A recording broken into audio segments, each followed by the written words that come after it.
Bismillahirrahmanirrahim. My dear students of honors, grateful how you folks are doing. In my last two classes, I discussed the treatment of nature by Emily Dickinson, and in our today's session, I will discuss the view of immortality of Emily Dickinson. And Emily Dickinson, my dear students, you know that she is one of the America's greatest poets, but she was publicly unknown until after her death. But today she is considered not only one of America's greatest poets, but one of the world's great women poets. And mentionable that she wrote more than 1700 poems, and she is undoubtedly a great poet. And let us begin our discussion for today. The view of immortality in Emily Dickinson's poetry. Miss Dickinson described immortality as the flat subject, meaning that it was a subject that largely occupied her mind and overwhelmed her with its intensity. The subject of immortality is dealt with by her in numerous letters and poems, including even in her most casual correspondences. Although she wanted to believe in immortality and did believe in it to a great extent, her belief was not very much firm or strong. In fact, she continued to waver between belief and doubt. When death struck someone close to her, her faith did not lend her much support. After her father's death, she could only say, "I am glad there is immortality, but would have tested it myself before entrusting him." After her mother's death, she wrote, "We don't know where she is, though so many tell us." As she lost her closest friends one by one, her doubts multiplied. The loss of her beloved nephew Gilbert at a very young age made belief a necessity, and on this occasion she made one of her most confident statements of her faith in a letter. But this certainty could not be sustained for long period of time. She knew that one of the strongest incentives to believe was the desperate desire of the heart not to be robbed by the grave. This need was the firmest proof for man to believe that the grave was a gateway to immortality. And immortality for her is an unresolved dilemma. All the evidence from her writings points towards an unresolved dilemma, both as to her belief in immortality and her belief in the existence of God.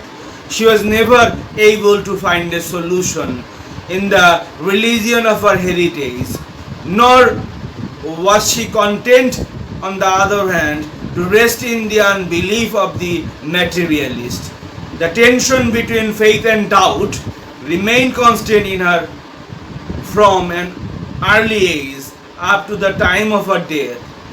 A late poem, "Those Dying Then," sums up her lifelong problem as that of one who was cut off from simply faith by the new currents of thoughts in her days. In this poem, she feels somewhat envious of the Orthodox older generation. The older belief in God and immortality may have been a deceptive light, which is called an ignis fatuus, but it was better than none, and without it, man has been reduced in size. The abdication of belief makes the behavior small.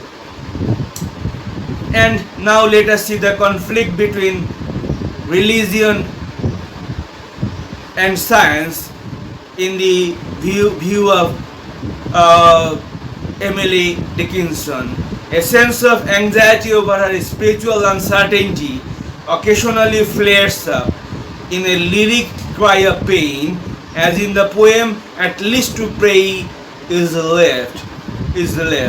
Such an expression of being lost from the Christian community, though very rare in her writings, is significant to a full understanding of her spiritual theory, of her spiritual history. The theology of Puritanism could not provide satisfactory answers to a mind like hers.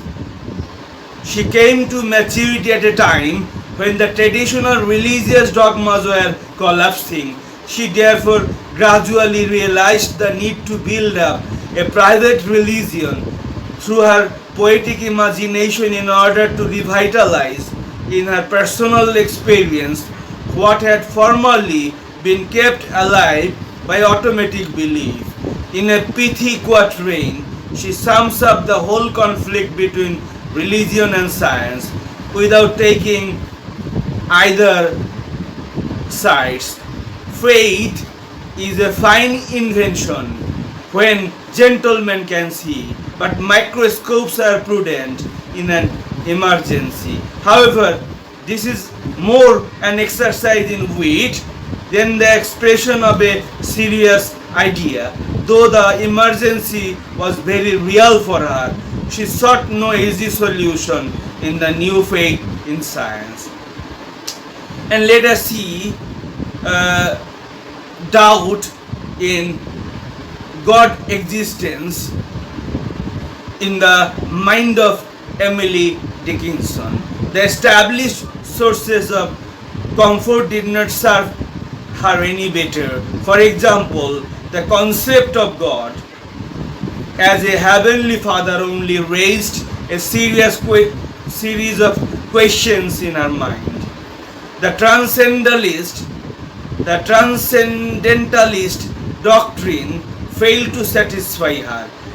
They say that God is everywhere, and yet we always think of Him as somewhat of a recluse, she said.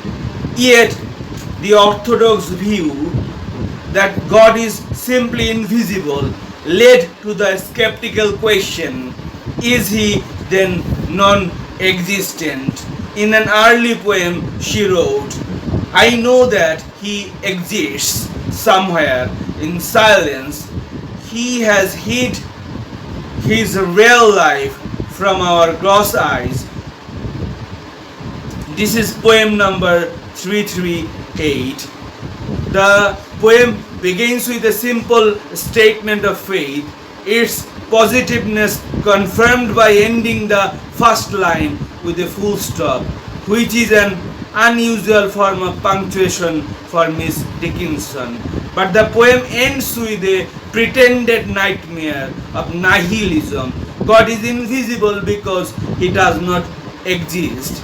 Such speculations threw her back on the metaphysical consideration that perhaps the heavenly reality as well as the reality of the external world exists only in the mind.